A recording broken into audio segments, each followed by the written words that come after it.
9 ശ്ലോകം 40-41. ഓം നമോ ഭഗവതേ വാസുദേവായ. ഓം നമോ ഭഗവതേ വാസുദേവായ. ഓം നമോ ഭഗവതേ വാസുദേവായ. നാരായണം നമസ്കൃത്യ നരം ചൈവ നരോത്തമം ദേവീം സരസ്വതീം വ്യാസം തതോ ജയമുദിരതേ. നഷ്ടപ്രായേഷു അഭദ്രേഷു നിത്യം ഭാഗവത സേവയാ ഭഗവതേ ഉത്തമശ്ലോകേ ഭക്തിൻ ഭവതി നൈഷ്ടതി.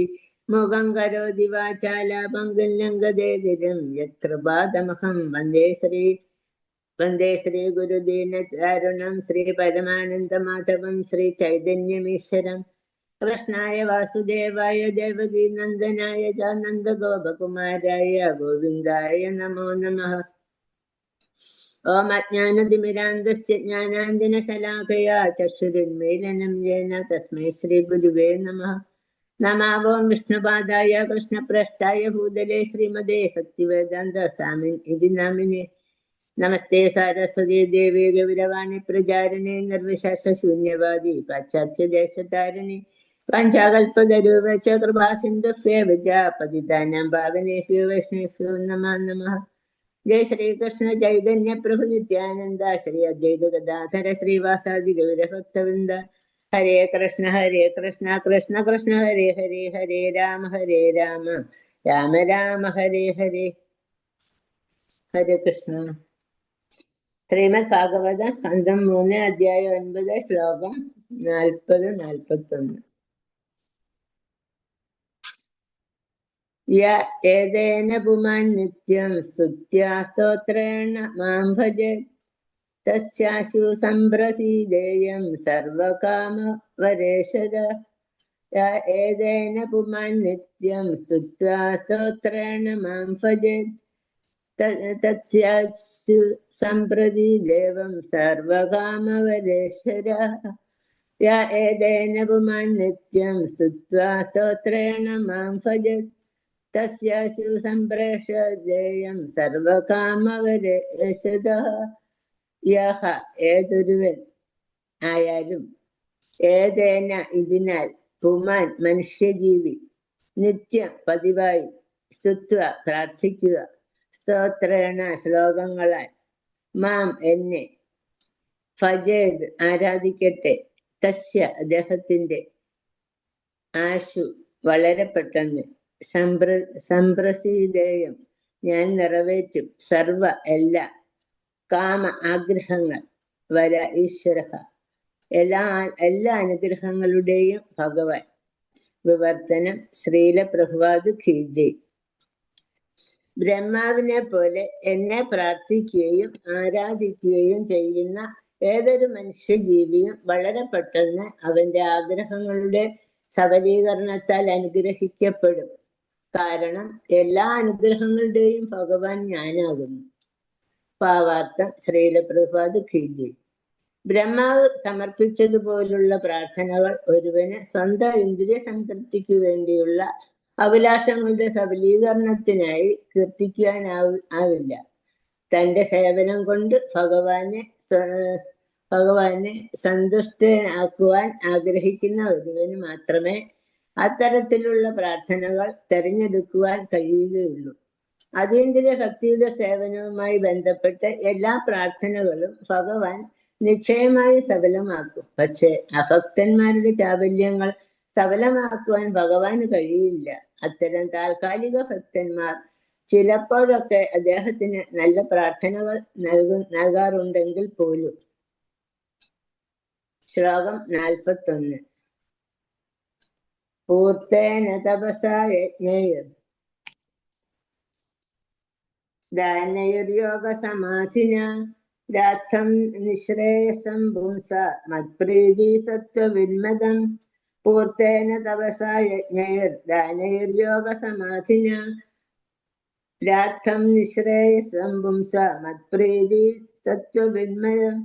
പൂർത്തേന തപസാ യജ്ഞൈർ ദാനൈർയോഗ സമാധിന രാത്രം നിശ്രേയസാം പുംസ മത്പ്രീതി സത്വവിന്മദം. പൂർത്തേന പരമ്പരാഗതമായ സത്പ്രവൃത്തി തപസ്സുകളാൽ യജ്ഞൈ യാഗങ്ങളാൽ, ദാനൈ സന്നദ്ധ ദാനങ്ങളാൽ, യോഗ നിഗൂഢ ശാസ്ത്രത്താൽ, സമാധിന സമാധി, രാധം വിജയം, നീം ശ്രേയസം ആത്യന്തികമായി പ്രയോജനകരം, പുംസ മനുഷ്യജീവികളുടെ, മത് എന്നെ സംബന്ധിച്ച, പ്രീതിഹ സംതൃപ്തി, തത്വവിൻ വിദഗ്ധരായ അതീന്ദ്രിയവാദികൾ, മതം അഭിപ്രായം. വിവർത്തനം ശ്രീല പ്രഭുപാദ് കി ജയ്. പരമ്പരാഗതങ്ങളായുള്ള സത്കർമ്മങ്ങൾ, തപസ്സുകൾ, യാഗങ്ങൾ, ഭിക്ഷാദാനം, നിഗൂഢ ശാസ്ത്ര പ്രവർത്തനങ്ങൾ, ധ്യാനങ്ങൾ തുടങ്ങിയവയെല്ലാം ആത്യന്തികമായി എന്റെ സംതൃപ്തിക്ക് വേണ്ടിയുള്ള പ്രാർത്ഥനകളാണെന്ന് വിദഗ്ധരായ അതീന്ദ്രിയവാദികൾ അഭിപ്രായപ്പെടുന്നു. ഭാവാർത്ഥം ശ്രീല പ്രഭുപാദ് കി ജയ്. പരോപകാരം, മനുഷ്യസ്നേഹം, ദേശീയത, അന്തർദേശീയത, ദാനം, യാഗം, തപസ്, ധ്യാനം തുടങ്ങി നിരവധി സത്കർമ്മങ്ങൾ മാനവ സമൂഹത്തിൽ ഉണ്ടെങ്കിലും പരമദിവ്യോത്തമ പുരുഷനായ ഭഗവാനിലേക്ക് നയിക്കപ്പെടുമ്പോൾ മാത്രമേ അവയെല്ലാം പൂർണ്ണമായി പ്രയോജനപ്രദമാവുകയുള്ളൂ. ഏത് പ്രവൃത്തികളുടെയും സാമൂഹികവും രാഷ്ട്രീയവും മതപരവും മനുഷ്യ സ്നേഹപരവുമായ പൂർണ്ണത പരമദിവ്യോത്തമ പുരുഷനായ ഭഗവാനെ സംതൃപ്തനാക്കാനാണ്.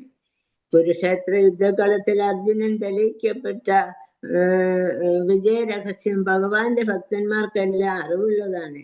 അക്രമരഹിതമായ ഒരു നല്ല മനുഷ്യൻ എന്ന നിലയിൽ അർജുനൻ തന്റെ ബന്ധുജനങ്ങളോട് യുദ്ധം ചെയ്യാൻ ഇഷ്ടപ്പെട്ടിരുന്നില്ല. പക്ഷേ കൃഷ്ണന് യുദ്ധം വേണമെന്നും അത് കുരുക്ഷേത്രത്തിൽ ക്രമീകരിച്ചു കഴിഞ്ഞെന്നും മനസ്സിലാക്കിയപ്പോൾ അദ്ദേഹം തന്റെ താല്പര്യം ഉപേക്ഷിച്ച് ഭഗവാന്റെ താല്പര്യത്തിനു വേണ്ടി യുദ്ധം ചെയ്തു. ബുദ്ധിയുള്ള എല്ലാ മനുഷ്യരുടെയും ശരിയായ തീരുമാനം അങ്ങനെയായിരിക്കും. തന്റെ കർമ്മങ്ങൾ കൊണ്ട് ഭഗവാനെ സംതൃപ്തനാക്കുന്ന കാര്യത്തിൽ മാത്രമായിരിക്കണം ഒരുവന് ഉത്കണ്ഠ. ഒരു പ്രവൃത്തിയിൽ ഭഗവാൻ സംതൃപ്തനായാൽ അതെന്തു തന്നെ ആയാലും വിജയപ്രദമായിരിക്കും. അല്ലാത്ത പക്ഷം അത് വെറുതെ സമയം പാഴാക്കലാകും. യാഗവും തപസ്സും പരോപകാരവും നിഗൂഢ ധ്യാനവും ഉൾപ്പെടെ സർവ സത്കർമ്മങ്ങളുടെയും നിലവാരം അതാകുന്നു. ഹരേ കൃഷ്ണ. ഹരേ കൃഷ്ണ. മാതാജിക്ക് ഇത് മനസ്സിലായിരുന്ന കണ്ടന്റുകൾ പറഞ്ഞാലും മാതാജി.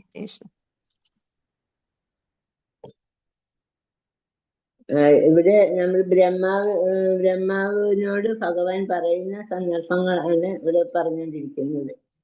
ഇതിനകത്തില് ഭഗവാൻ പറയുന്നു, ഓ ബ്രഹ്മാവേ, എന്റെ അതീന്ദ്രിയ പ്രവർത്തനങ്ങളെ പ്രകീർത്തിച്ചുകൊണ്ടുള്ള അങ്ങയുടെ പ്രാർത്ഥന കൊണ്ട് അങ്ങക്ക് എന്നെ മനസ്സിലാക്കാൻ സാധിച്ചു. താങ്കളുടെ തപസ് അഹൈതികമായ കാരുണ്യത്തിൽ പരിണമിച്ചു. പരിശുദ്ധ ഭക്തനായ ബ്രഹ്മാവ് അദ്ദേഹത്തിന്റെ രീതിയിലുള്ള പാരമ്പര്യ ശിഷ്യത്വം നേടിയ മറ്റുള്ളവരും ഭഗവാൻ സർവ്വലോകങ്ങളിലുമുള്ള സർവ്വ ജീവസത്തകളാലും അറിയപ്പെടണമെന്ന് എപ്പോഴും ആഗ്രഹിക്കുന്നു. ബ്രഹ്മാവിനെ പോലെ എന്നെ പ്രാർത്ഥിക്കുകയും ആരാധിക്കുകയും ചെയ്യുന്ന ഏതൊരാൾക്കും, ഏതൊരു മനുഷ്യജീവിക്കും വളരെ പെട്ടെന്ന് അവന്റെ ആഗ്രഹം സഫലമാക്കാൻ ഭഗവാൻ അനുഗ്രഹിക്കും.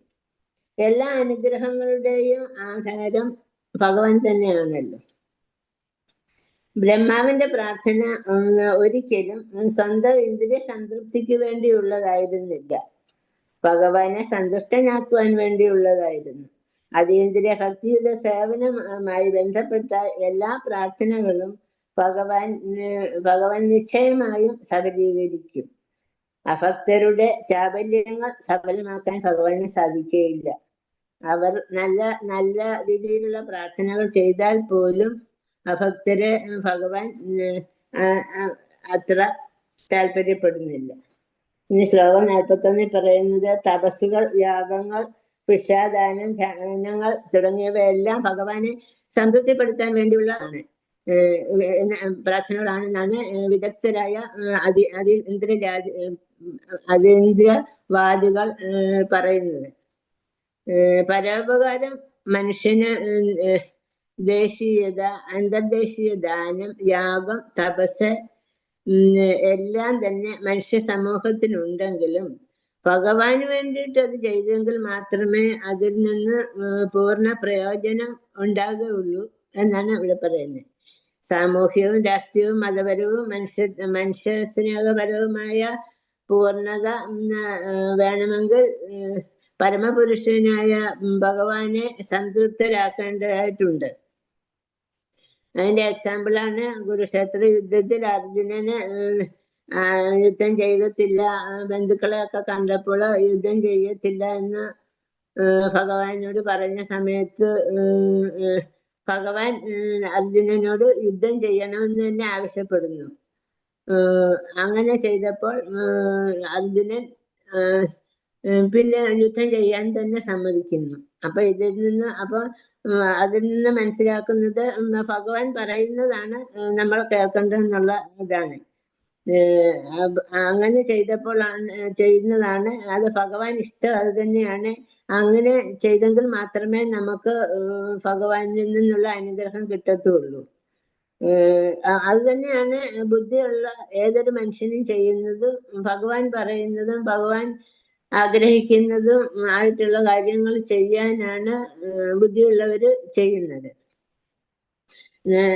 അത് ഏതൊരു കർമ്മം നമ്മൾ ചെയ്താലും അത് ഭഗവാനെ സംതൃപ്തരാക്കുന്ന കാര്യങ്ങളായിരിക്കണം ചെയ്യേണ്ടത്.